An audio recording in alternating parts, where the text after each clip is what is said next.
તો આ તરફ કોંગ્રેસના આગેવાનોએ રાજ્યના પોલીસ વડાને રજૂઆત કરી છે। ખેડૂતો પર પોલીસના લાઠીચાર્જના પગલે રજૂઆત કરવામાં આવી છે। 15 જૂનના રોજ ટ્રેક્ટર રેલી મામલે પણ રજૂઆત કરવામાં આવી છે। ટ્રેક્ટર રેલી ગાંધીનગર સુધી લાવવા મામલે રજૂઆત કરવામાં આવી છે। રેલીને કોઈ કનડગત ન કરવા માટેની પણ તેમણે રજૂઆત કરવામાં આવી છે। સૌરાષ્ટ્રમાં નખાઈ રહેલા વીજપુર મામલે ખેડૂતોના સમર્થનમાં કોંગ્રેસ એક રેલી કરવાનું છે।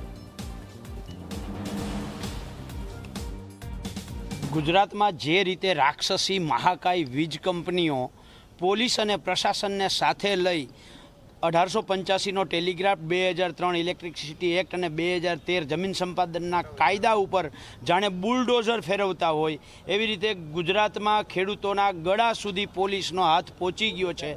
બહેનોને ઢસડીને મારવામાં આવે છે। આ બાબતે અને ખેડૂતને પૂછ્યા વગર એના ખેતરના તાળા તોડી નાખવામાં આવે છે અને જબરજસ્તીથી દાદાગીરીથી વીજ કંપનીઓ માટે થઈ અને જે પોલ ઊભા કરવામાં આવે છે એ બાબતે રજૂઆત કરવા અને આવનારા 15 જૂને જે કિસાન અધિકાર યાત્રા કિસાન કોંગ્રેસ કિસાન સંઘર્ષ સમિતિ જે કાઢવાની છે એ બાબતની પણ વિસ્તૃત ચર્ચા અત્યારે કરી।